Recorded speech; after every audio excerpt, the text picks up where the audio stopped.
바울은 빌립보 교회에 띄운 로마 옥에서의 보낸 서신을 통해서 내가 죽든지 살든지 내 몸에서 그리스도만이 존귀히 되기를 원한다 라고 지금 로마 옥에 1차로 투옥되어 있으면서 자신의 죽음을 직감한 듯한 그런 고백을 서신에 담아서 보내었다. 그 의미가 무엇인가 우리는 이미 오래전에 말씀을 돌아본 바가 있습니다. 물론 마지막에 기록한 것은 디모데후서입니다마는 역시 이 빌립보 교회를 향해서도 이제는 노목회자가 된 노전도자의 입장에서 바울은 사랑하는 이 의리의 교회 빌립보 성도들이 복음에 합당한 그리스도인으로 세워지기를 원하여서 내가 너희를 가보나 떠나 있으나 너희가 일심으로 서서 한 뜻으로 복음의 신앙을 위하여 협력하는 것과 아무 일에든지 대적하는 자를 인하여 두려워하지 않는 이런 수준의 성도로 그런 삶을, 합당한 삶을 살아가고 있다라는 것을 듣고 싶어 했다. 그거 듣고 싶다. 내가 옥에 갇혀 있기 때문에 직접 가서 보지는 못하지만 그렇게 한번 소식이라도 들었으면 좋겠다라는 희망사항뿐만이 아니라 권면이죠. 그래서 합당하게 살아간다는 것이 무엇이냐 하는 것을 지난 몇 주간을 통하여 말씀을 드린 바가 있습니다. 오늘 말씀은 우리가 그리스도 복음에 합당하게 살아가는 것도 간단한 일은 아니지만 합당하게 살아간다는 그 자체, 27절과 8절대로 살아간다는 그 자체가 대단히 훌륭한 일이죠. 이것만 해도. 그런데도 바울은 오늘 뭐라고 말씀하냐면은 그렇게 된 그리스도인들에게 하나 더 말을 합니다. 고난도 받아야 한다. 그렇게 말합니다. 설상가상 하나 더 얹혀지는 겁니다. 고난도 받아야 한다. 그래서 29절에 그리스도를 위하여 너희에게 은혜를 주신 것은 이 뭡니까? 너희가 그리스도 복음에 합당하게 생활하게 된 것.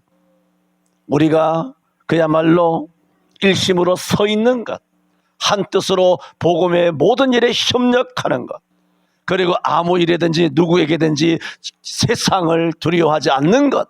이 세 가지를 만족시키는 그리스도 복음의 진짜 찐 그리스도인으로서의 예수 마음에 딱 드는 것. 내가 이새의 아들 다윗을 만나니 내 마음에 합한 자라 하는 것과 같은 수준의 그리스도인으로 합당하게 생활하게 된다라면 그렇게 되는 것이 뭐냐? 우리가 합당하게 살라고 했기 때문에 그래서 노력해서 합당한 사람으로 그렇게 생활하게 된다 그런 의미가 아니라 합당하게 살라고 했고 그래서 너희가 합당하게 살았다 하더라도 그 합당하게 살게 된 것이 뭐냐? 그게 너희가 은혜를 입었기 때문이라는 거예요. 이렇게 은혜를 입어서 합당한 그리스도인, 찐 그리스도인이 되었다 할지라도 어떻게 해야 되느냐? 너희는 고난도 받아야 한다. 그런 말씀입니다. 그래서 저는 오늘 29절 말씀을 제목으로, 오늘 제목은 조금 바꾸죠? 은혜를 주신 것은 이란 제목으로 제가 네 가지로 말씀을 드리고자 합니다. 먼저 드리고자 하는 말씀은 29절에 있는 말씀처럼 그리스도를 위하여 너희에게 은혜를 주신 것은 이라고 했습니다. 은혜를 우리에게 주셨다고 말했습니다. 그리고 은혜를 주신 목적을 두 가지로 설명합니다. 너희에게 은혜를 주신 것은 다만 그를 믿을 뿐 아니라, 이 첫 번째죠. 첫 번째 은혜를 주신 목적입니다. 그래 에베소 2장 8절에서 말한 것처럼 너희가 그 은혜를 인하여 믿음으로 말미암아 구원을 얻었다. 그 은혜를 말합니다. 은혜를 주신 것은 그를 믿도록 하기 위함이다. 그런데 믿을 뿐만 아니라 합당한 사람이 되는 것뿐만 아니라 두 번째 은혜를 주신 이유가 뭐냐? 그를 위하여 고난도 받게 하심이라고 했습니다. 거기에 은혜를 주신 두 가지 목적이 있습니다. 하나는 구원받게 하기 위해서, 하나는 그리스도를 위하여 합당한 삶을 사는 사람으로서 그 끝내는 나처럼 고난을 불사할 수 있는 그런 그리스도인이 되도록 뭘 주셨다? 은혜를 주셨다. 두 번째로, 이렇게 두 번째 목적인 은혜를 주신 그를 위하여 고난도 받게 하심이라는 이 의미를 세 가지로 말씀드립니다. 고난도 받게 하심이라는 말씀의 의미가 뭐냐? 고난도 받게 하심이라는 것은 누구에게 하는 말입니까? 은혜를 입은 자에게 한 말이지 않습니까? 그리스도께서 너에게 은혜를 주신 것은 다만 그를 믿을 뿐만 아니라 고난도 받게 하려 하심이라 하였으니, 고난도 받게 하심이라는 것은 어떤 사람에게 던지는 말입니까? 은혜를 입은 사람에게 하는 말입니다. 은혜를 전혀 입지 못했어. 예수 믿지도 않아. 교회도 안 나와. 거기다 대고 무슨 고난을 받으라. 이게 말이 안 되는 거죠, 이게. 기지도 못하는 사람에게 걸어라, 뛰어라, 날아라 할 수가 없는 것입니다. 그러므로 고난도 받게 하심이라는 그 말씀의 그 첫 번째 의미는 이미 은혜를 받은 자라는 전제라는 겁니다. 은혜를 받은 자는 고난을 받을 수 있다는 겁니다. 은혜를 받지 않은 사람은 고난을 받을 수가 없다는 것입니다. 은혜를 받은 자는 고난도 받아야, 선택이 아닙니다. 필수입니다. 은혜를 받은 자는 고난도 받아야 한다는 겁니다. 반대로 은혜를 받았는데 소위 말해서 믿음으로 하나님이 주시는 그 은혜로 말미암아 구원의 믿음의 은혜를 입었어요. 그런데도 은혜를 받았음에도 불구하고 고난을 안 받는다? 고난 받는 것이 싫다? 고난이 이상하다? 그렇다면 이 논리상 뭐가 되죠? 받은 은혜를 의심할 수밖에 없는 겁니다. 당연한 거 아닙니까? 받은 은혜를 의심할 수밖에 없는 거죠. 마태복음 7장 20절에도 그의 열매로 그들을 알지니라고 했습니다. 고난도 받아야 될지니라고 분명히 은혜를 주신 두 가지 목적 중에 말씀을 하고 있는데도 불구하고 은혜를 받았는데 고난이 없어. 고난을 안 받으려고 해. 고난을 피해가. 고난을 이상한 것쯤으로 낯설게 받아들이고 고난이 오면 넘어지고 자빠지고 도망가고 피해간다. 그래서 고난의 열매가 없어. 그러면 나무가 뭐 나쁘냐는 거예요. 이게 무슨 나무냐는 거예요. 나쁜 나무죠. 고린도후서 15장 3절에도 말씀하신 것처럼 너희가 믿음에 있는가 너희 자신을 시험하고 너희 자신을 확증하라 그랬어요. 스스로를 항상 돌아보란 말. 너희가 진짜 믿음에 있는가? 에베소 2장 8절에 말하는 것처럼, 오늘 빌립보 2장 29절에 말하는 것처럼 정말 고난도 받을 만한 은혜를 받은 그 믿음이 있느냐? 너 자신을 한번 확증하라. 시험해보고 확증해보라. 그게 뭘까요? 불의 공력으로 우리를 테스트하는 것이죠. 사람마다 다 집을 짓는 사람인데 어떤 사람은 금으로, 어떤 사람은 은으로, 동으로, 철로, 나무로, 풀로, 짚으로 그렇게 집을 짓는데 나중에 불로 공력을 시험하는 때가 오나니 하늘에서 불이 떨어지면 철이나 동이나 은이나 금으로 집을 지은, 그런 내 마음속에 하나님의 집을 지은 사람은 그 집의 형태가 살아남아 있지만 풀이나 나무나 짚으로 집을 지은 사람은 우리가 아무런 고난이 없을 때는 집이네 목사님이네, 장로님이시네, 우리 교회 장로님이네, 우리 교회 권사님이네, 우리 교회 집사님이네, 우리 교회 청년이네, 집에 형태가 있단 말입니다. 그러나 불이 내려오면 없어진다는 거예요. 직분이 무슨 의미가 있습니까? 의미가 없다는 게 아니에요. 이런 고난을 못 견디는 직분이라면 의미가 없다는 거죠. 직분이 왜 의미가 없어요? 성경에 있는데요. 그렇다면 그 직분은 의심해 볼 수 없죠. 고린도후서 15장 3절도 말씀드렸고, 그의 열매로 그들을 아는 거 아닙니까? 다 성경이죠. 이 성경의 한 편린을 그렇게 떼와서 어거지로 여러분에게 해석하는 것이 아니라 이 하나하나 성경을 인용하는 것은 신구약 성경 전체의 성경적인 정신과 일맥상통하는 해석이에요. 내 하고 싶은 대로 성경을 막 인용하는 게 아니에요.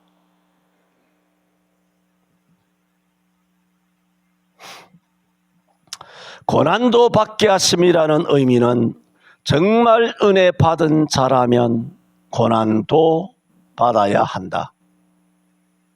필수입니다. 그게 안 되면, 그게 없으면 우리 자신을 의심해 보아야 하는 것입니다. 두 번째로 고난도 받게 하심이라는 의미라 뭐냐? 아까도 말씀드렸죠. 이것은 전체가 은혜 받은 자라고 아까 말씀드렸죠. 그러므로 고난을 진짜 받는 자라면 뭐냐? 은혜 받은 증거예요.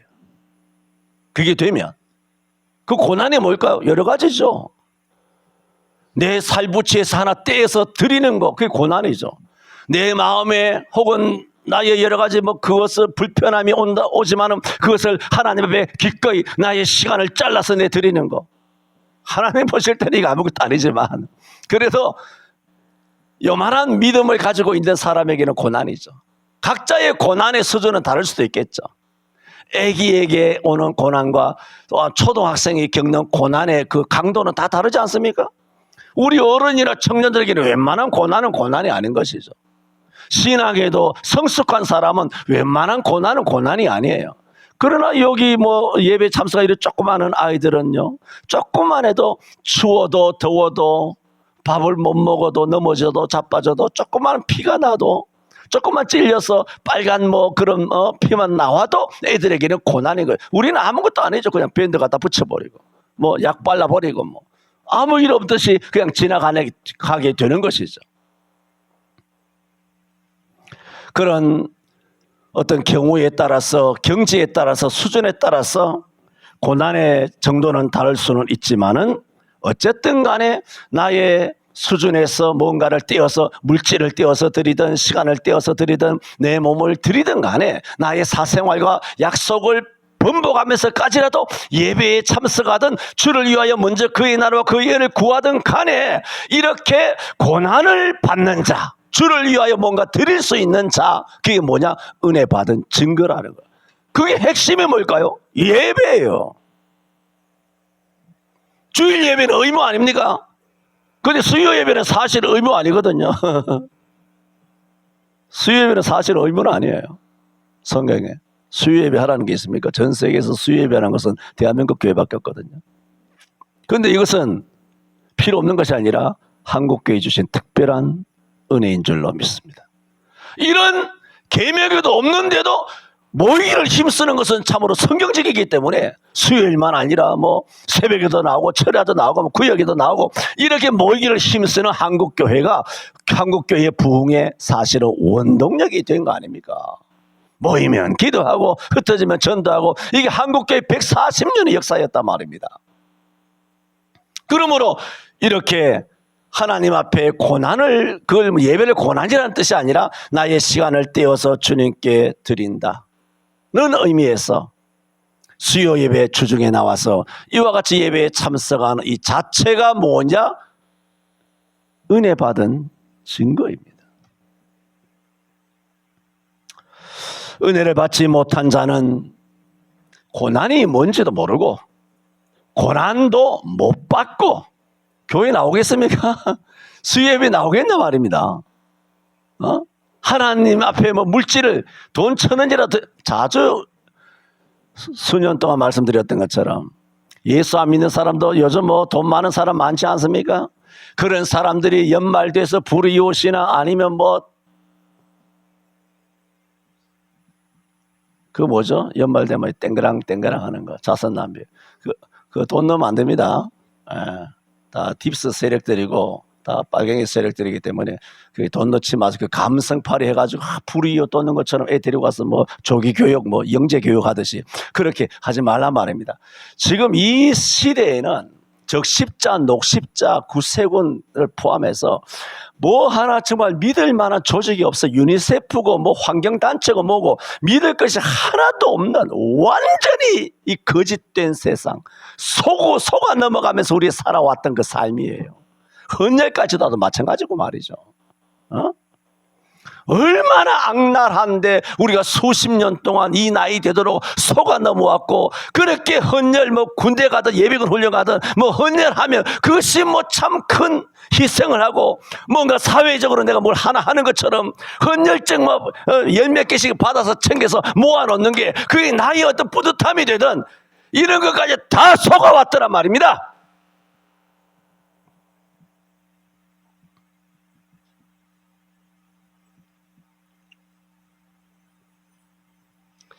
전에도 말씀드린 것처럼 홀트 아동복지회 이런 것들 다 그거 뭐 어마어마한 악랄한 거. 그런 것들을 통해서 그 아이들을 다 바티칸에 소수 성애자로 아이들을 공급하는 거예요. 소수 성애자가 또 소아성애 아이들을 납품하는 거죠. 전 세계에서 홀트 아동복지회가 다 끌어모아가지고 디즈니랜드지 뭔지 다 그런 것들도 다 거기서 어마어마하게 아이들을 유인해서 낚아가지고, 그래서 우리나라도 마찬가지입니다만 한 해에 없어지는 아이들이 미국에는 100만 명이라 합니다만 우리나라에도 얼마나 많은 아이들이 한 해 동안 잃어버리고 조심해야 됩니다. 애 새 때리고 조심하세요. 눈을 잠시라도 떼면 안 됩니다. 특히 놀이공원 가는 거 주의해야 돼요.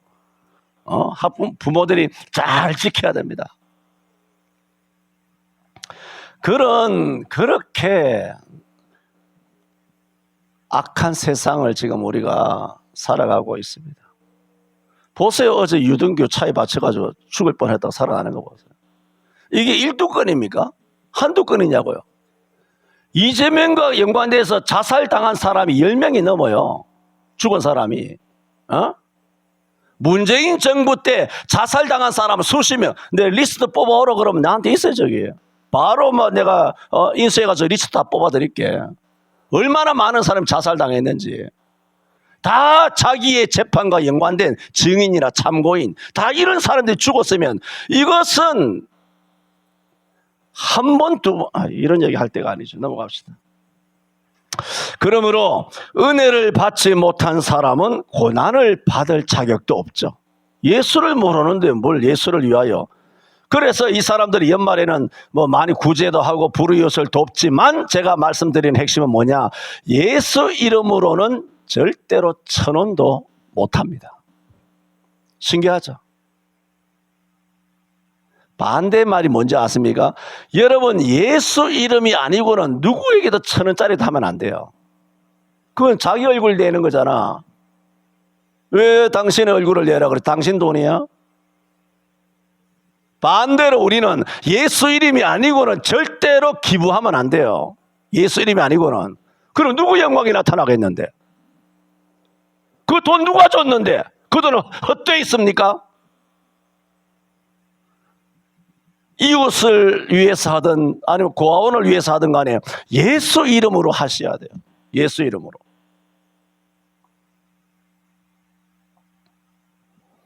고난을 받는 자는 은혜를 받은 자입니다.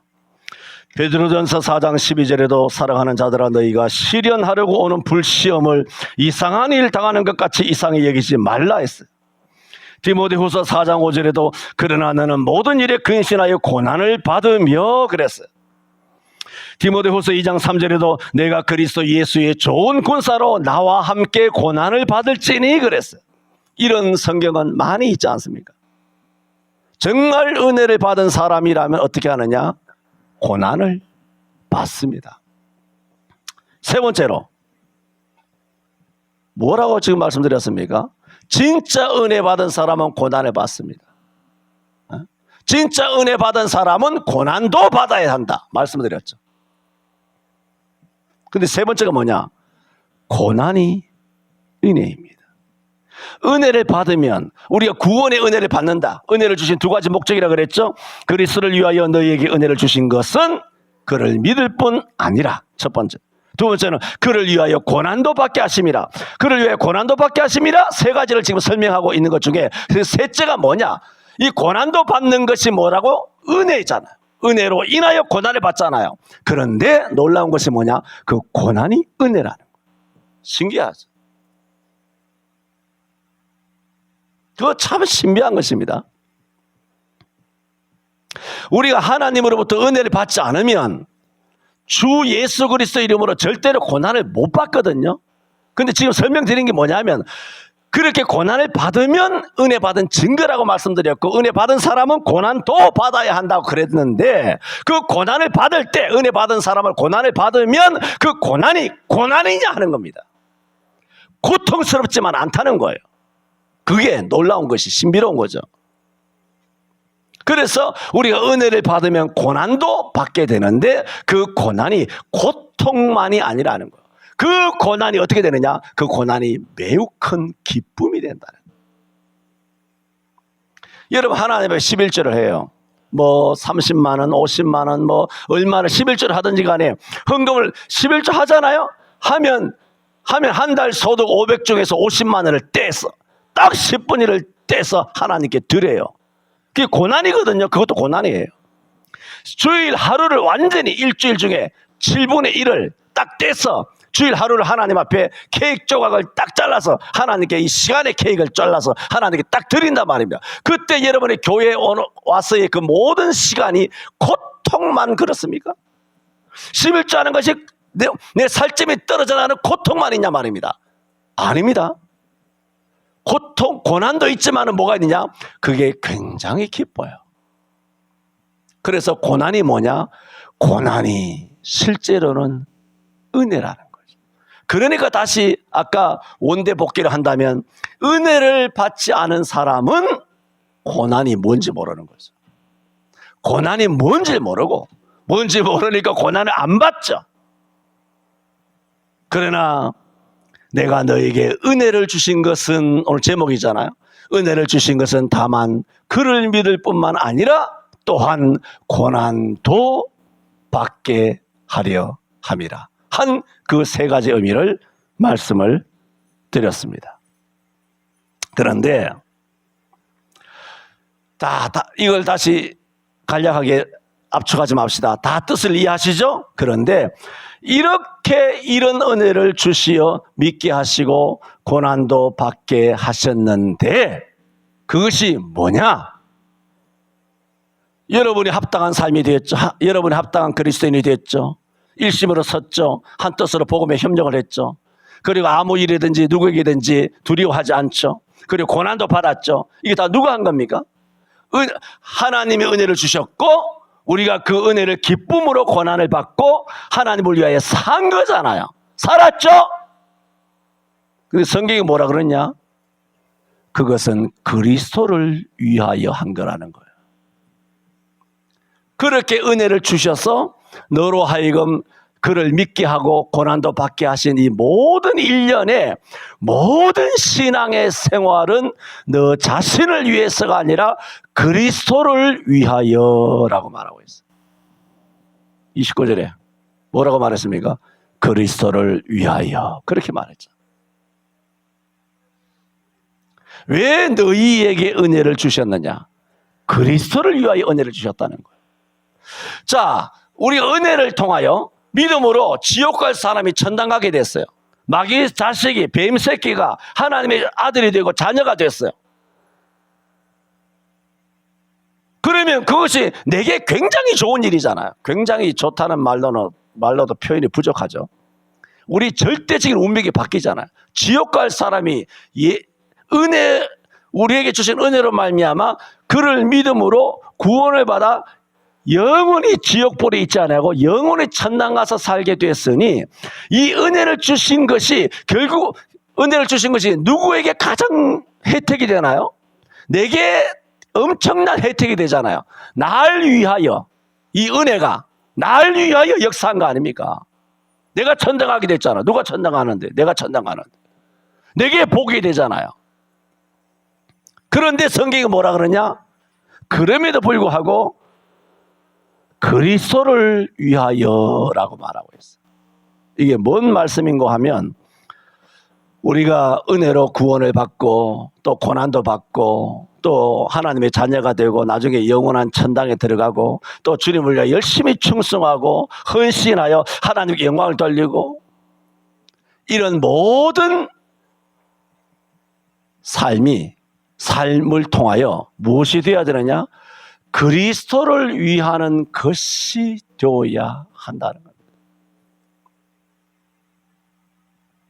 당연한 얘기는 맨날 듣는 얘기인데 목사님 뭐 그렇게 힘주어 말씀하시느냐 싶으지만은 여러분 많은 성도들은 이처럼 은혜로 구원받은 것을 진심으로 감사하죠. 천만 그리스도인들이 구원받은 것을 정말 진심으로 감사해요.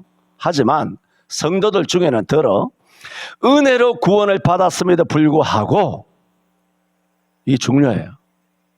지금 말씀드리고자 하는 것이 은혜로 구원을 받았음에도 불구하고 세속적인 충성하잖아요. 헌금하잖아요.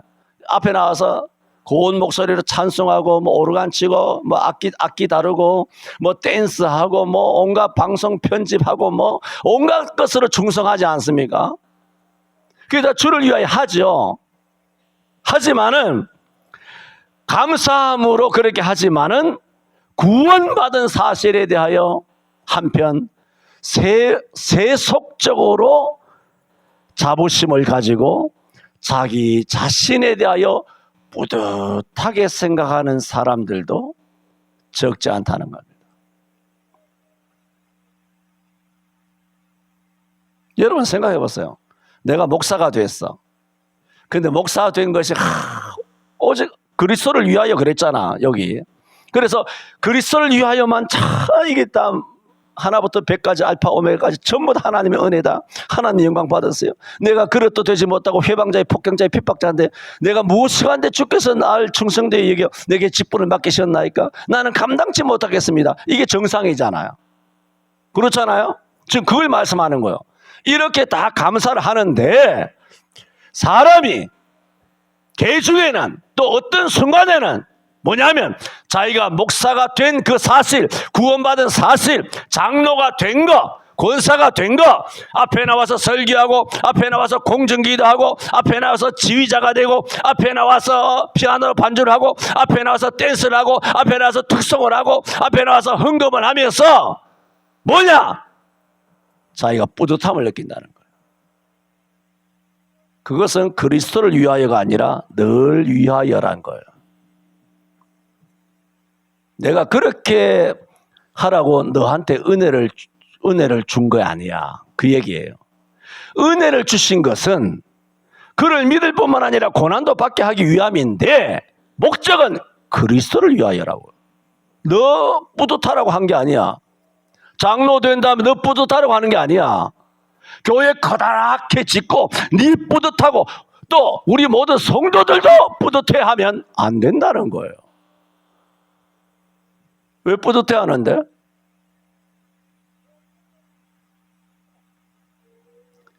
뿌듯해하는 것은 자기 감정이잖아요. 자기 위로요. 자존감이 높아지는 거잖아요. 자기 공로잖아요. 자기 수고잖아요. 자기 고생한 거 아닙니까? 뿌듯하다는 거는 우리는 여러분 오로지 100% 오직 하나님께 영광과 감사. 지난 주일에도 디모데전서 1장을 통하여 말씀드린 것처럼 오직 그에게 존귀와 영광이 세세에 있을지어다는 오직 그에게만. 성경 모두가 그래요. 여러분 우리 교회에서 말씀을 들어보면 맨날 그 말씀이잖아요. 맨날 하나님께 영광을 돌리라는 거지.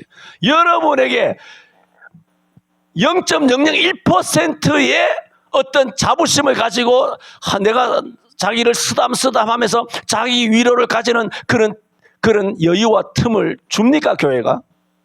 안 주잖아요. 그 박살을 내버리잖아요. 그 여백을 싹 지워버리고 가위로 막 칼로 짝짝 찢어가지고 꼼짝 못하게 붙들어 매고 있잖아요. 그 목사가 지 하고 싶은 대로 성경을 해석한 거예요. 자, 오늘도 뭐 성경 해석이 잘못됐습니까? 한번 보세요. 여러분의 목사가 성경 해석을 잘못하고 있는지. 나는 한번 봐도 그 해석밖에 안 나오는데 이 본문만 그런 게 아니잖아요. 지난 세월 동안 도대체 뭔 성경 해석을 내가 잘못했는지는 뭐 전능하신 하나님 앞에서는 부족함이 있겠으나 여러분 앞에서는 없다고 제가 생각을 하는데, 그래서 충성하는 알아요. 충성하는 여러분의 입장에서는 뭐 박수도 아무개 장로님 뭐 박수 권사님 뭐 올려가시면 뭐 이렇게 하고 싶지 하면 좋겠지. 그게 여러분을 망가뜨린단 말이에요. 그게 교회를 부패하게 만든다고. 내가 너무나 잘 알기 때문에 그런 거는 절대로 용납하면 안 되기 때문에 목사가 설교하고 내려갔더라도 목사님 은혜 받았습니다 말하지 말라고 하잖아. 왜? 인간이기 때문에 그런 소리 들으면 기분 좋아라 한다고. 이 등신 같은 놈이 그럴 거 아니에요? 기분 좋아라 한다니까. 좋은 말 하면 기분 좋은 것이고 웃으면 기분 좋은 것이고 찡그리면 기분 나쁜 것이지. 유고에 가진 인간인데 안 그렇습니까? 사단은 대단합니다. 아주 바늘구멍 같은 틈새를 비집고 들어와서 그렇게 하다 보면 온 교인이 어떻게 되느냐? 점점 자만에 취해서 교만하게 되는 거예요. 교만하게 되면 분쟁하고 시기하는 거죠. 디모데전서 6장에 있는 말처럼 서로 분쟁하고 투기하고 싸우고. 저 우리 노회나 총회나 뭐 당회나 뭐 제주교회나 공동회의나 교회 뭐 다 그런 거예요. 다 그런 거예요. 싸움박질 하는 거예요.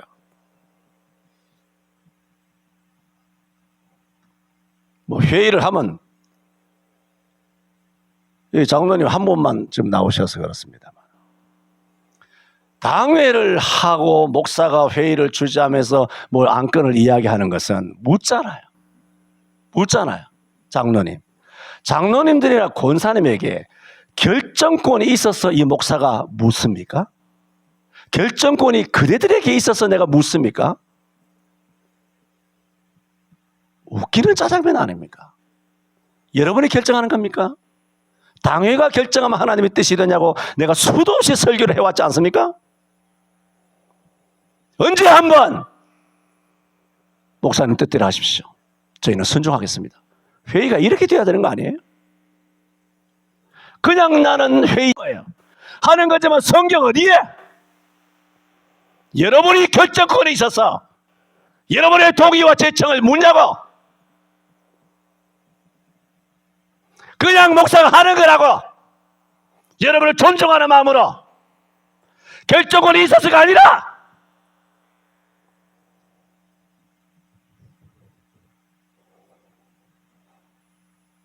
이렇게 한 사람 한 사람을 보듬안고 어루만져주고 싸매주고 하면 이게 뭐가 됩니까? 온실 안에 키우는 화초가 되는 거예요.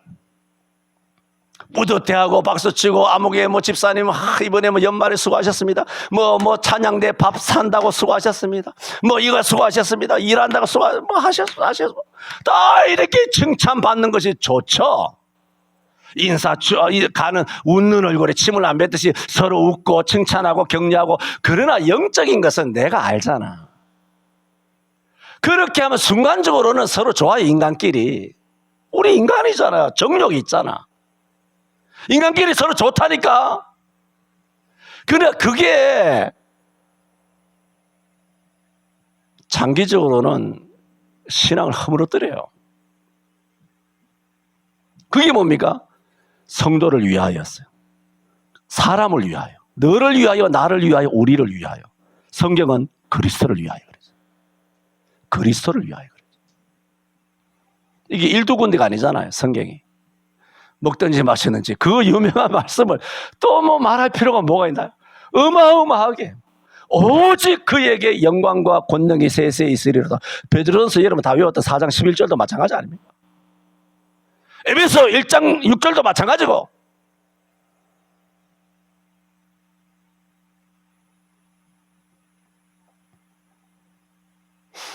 이렇게 세 번째 말씀드린 거죠. 이렇게 은혜를 주시어 믿게 하시고 고난을 받게 하시는 것은 누구를 위하여?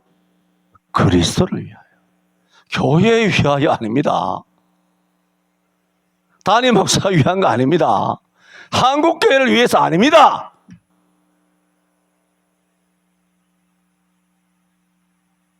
그리스도를 위하여.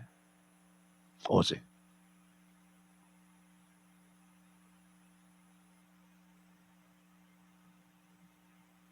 바울 사도는 마지막에 이렇게 말합니다.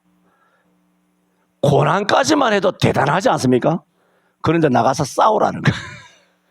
30절에 너희에게도 같은 싸움이 있으니. 같은 싸움은 뭡니까? 바울이 지금까지 어떻게 싸워왔습니까? 굉장하게 싸웠잖아요. 그런데 놀랍게도 빌립보 교회도 같은 싸움이 있다는 거예요. 그러니까 바울이 어떻게 인정해주고 있습니까? 빌립보 교회가 싸우고 있나? 과거에 30년 전에 약 20년 전에 바울 사도가 빌립보 지역에 가서 처음으로 복음을 전하다가 흠씬 얻어맞고 빌립보 감옥에 갇혔던 그런 고난을 우리가 다 알지 않습니까? 그걸 빌립보 교인들은 뻔히 알고 있고 지금은 로마옥에 또 갇혀 있고 이것을 그들이 본 바요 들은 바 아닙니까? 여기 되어 있잖아. 본 바요 들은 바잖아요. 그런데 바울이 자기가 빌립보에서 겪었던 고난을 이 빌립보 교회도 거의 같은 수준의 같은 성격의 고난을 겪고 있는 거야. 핍박을, 박해를 겪고 있는 것을 바울이 너무나 잘 알고 있기 때문에 그들의 박해받고 있는 그 박해의 수준을 나와 같아. 동급으로 인정해 준 거예요. 그러니까 빌립보 교회가 얼마나 어려움 가운데 있었을까요? 그런데도 어떻게 했다? 그 박해에 굴복하거나 교회가 파산되는 것이 아니라 교회가 찢어지고 공중분해 되는 것이 아니라 어떻게 하고 있다고요? 같은 싸움이 있다. 싸우고 있다는 거예요. 지금 싸우고 있는 진행 중이라는 거예요. 이 싸우고 있는데 지고 있다는 것이 아니에요. 계속 싸워서 승리하고 있다는 거예요. 같은 싸움이 있으니 그 뜻이에요. 너희가 내 안에서 본 바요. 옛날에 봤죠? 빌립보에서. 이제도 내 안에서 듣는 바니라. 그래서 바울 사도는 이제 노전도자로서 노사도로서의 일생을 마감하며 사랑하는 빌립보 교회 성도들에게 앞서 한 그런 은혜를 너희에게 주신 것은 이란 말씀을 하시면서 믿을 뿐만 아니라 고난도 받게 하시고 또 뭐라고 하셨느냐? 너희에게도 같은 싸움이 있으니 라고 하였으니 그 의미는 뭘까요? 같은 싸움이 있으니 포기해라. 같은 싸움이 있으니 이제 뭐 싸우지 마라. 같은 싸움이 있으니 화평해라. 그게 아니에요. 이 말씀의 의미가 뭡니까? 뉘앙스는 나와 같은 싸움이 있으니 그 싸움을 싸워야 한다는 거예요. 싸우라는 것입니다. 바울 사도는 수동적인 의미에서 고난만 받아야 한다는 것이 아니라 적극적으로 싸워야 한다고 했습니다. 믿는 자들에게는 싸움이 있습니다. 그러나 현대 그리스도인들은 싸움을 피합니다. 싸움은 미성숙한 사람이 싸우는 거다. 싸움은 야만적이다. 싸움은 교양이 없는 것이다. 싸움은 인격 미달이다. 싸우면 안 돼! 안 돼! 그래서인지 혈기의 싸움인 물리적인 싸움도 아닌 한국교회는 수십 년 전부터 신령한 영적 싸움조차도 이미 포기한 지 오래입니다. 지난 코로나 때는 말할 것도 없고 영적 싸움을 싸우지 않습니다. 그래서 우리 성도 1000만 성도 각자가 있는 곳 가정 혹은 남편, 아내, 부모, 자식까지라도 형제, 친척, 이웃, 동창, 동기, 직장, 사회 어느 곳에서 가서라도 영적 싸움을 1,000만 명이, 이 5천만밖에 안 되잖아요. 5분의 1이 제대로 예수 이름으로 그리스도를 위하여 싸워줬다면 대한민국은 이렇게 망하지 않습니다. 앞으로 잘 되겠지만은. 그러나 그렇게 싸워야 할 1,000만 그리스도인들이 인본주의적으로 해석하고 인본주의로 이해된 세상의 소금이나 빛이나 원수를 사랑하라는 그런 말씀들, 왜곡된 말씀들로 인하여 1,000만 성도들로 하여금 영적 싸움을 포기하게 만든 것입니다. 싸우지 마세요. 그 미성숙한 겁니다. 싸우지 마세요. 그리스도인으로 덕 이야기 많이 하지. 덕 이야기. 덕이 안 됩니다. 이런 소리 하면서. 배려 이야기 많이 하면서. 텔레비에서도 많이 하는 배려를 많이 이야기하면서. 그래서 아예 무장해제를 시키는 거죠. 그리스도인들 하여금. 기생 오르예배 같이. 무능력한 그리스도인처럼. 무장해제가 뭡니까, 군인이?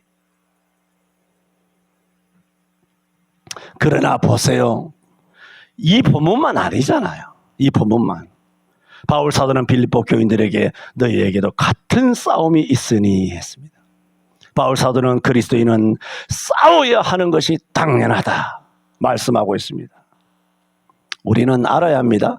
전에도 말씀드린 바가 있습니다만 2000년 기독교회사에서 성경이 66권 정경이 형성되는 AD 3세기 4세기 경까지나 기독교의 모든 신론 아니면 인재론, 인간론, 구속론, 기독론, 교회론, 내세론, 종말론 이런 모든 성경 형성 과정이나 기독교의 모든 신학은 평화라는 구호로 이루어진 것은 하나도 없음을 알아야 합니다. 이단과의 치열한 싸움으로 이 성경을 지켜낸 겁니다.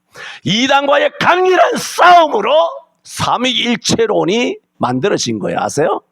이단과의 치열한 다툼과 영적인 싸움으로 예수를 믿어야만 구원받는다. 예수는 참 하나님이실 뿐만 아니라 참 사람이시다. 예수만 믿어야 구원받는다. 행위로 구원받지 못하고 믿음으로만 구원받는다. 우리는 지금 이게 너무나 당연하게 생각하지만 이렇게 너무나 당연한 절대 진리가 그냥 온 게 아니에요. 수백 년 동안 이단과 마귀와 세상과 싸워서 얻은 구원의 절대 진리예요. 세상 사람과 타협하고 대화하고 모여가지고 짝짝꿍 하면서 이렇게 해가지고 그랬다면 교회는 진작에 문 닫았어야 해야 돼요. 전 세계 교회는. 대한민국에까지 140년 전에 이 땅에 복음이 못 들어왔을 겁니다. 그러므로 여러분 이 성경을 보면 이게 보통 이렇게 해서 온 거 수천 년 동안 이 정경이 형성된 거예요. 예수님이 말씀하신 거, 선지자들이 말씀한 거, 모세가 말씀하신 거, 12 사도들이 말한 거, 이걸 다 집대성하는 데서 이것이 과연 무엇이 진짜 성경인가? 왜? 원본은 없고 사본이 너무나 막 그걸 사본하기를 하는데 그런 얘기는 어려운 얘기고.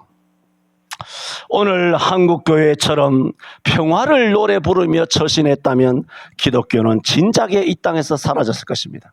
여러분 몇 년 전에 우리가 이 코로나를 겪으면서 이 말이 무슨 뜻인지 알겠죠? 이런 식으로 가면 교회는 문 닫는 겁니다. 실제로 문 닫고 있고요.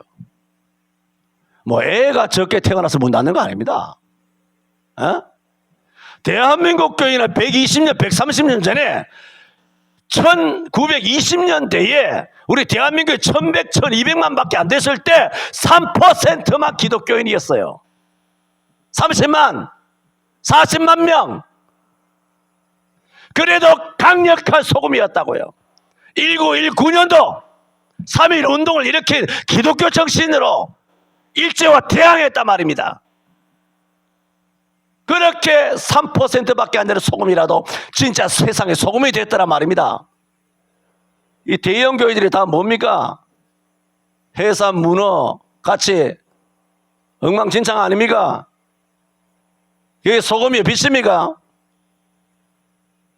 머리숱 많아서 뭐 하려고?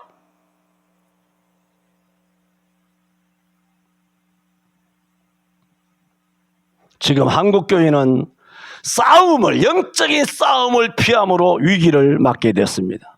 한국교회는 분명 잘못된 방향으로 가고 있습니다. 한국교회는 세상과 싸우는 것을 두려워하여 거짓된 평화의 노래를 부르고 있습니다. 기도합니다. 주님, 저희들에게 은혜를 주신 것을 감사합니다. 우리가 받은 은혜는 너무나 많이 있습니다. 주여, 지금까지처럼 우리 교회의 모든 성도들, 우리 서울성천교회가 주님 오시는 그날까지 우리가 예배하며 정경을 지켜나가며 성경적인 신학으로 올바른 신앙을 견지하여 다음 세대에도 신앙의 아름다운 순수함을 수정같이 잘 간직하였다가 계승시킬 때까지 주여 오직 그리스도만을 위하여 살아가는 우리 모두가 되게 하여 주옵소서. 예수님 이름으로 기도하옵나이다. 아멘.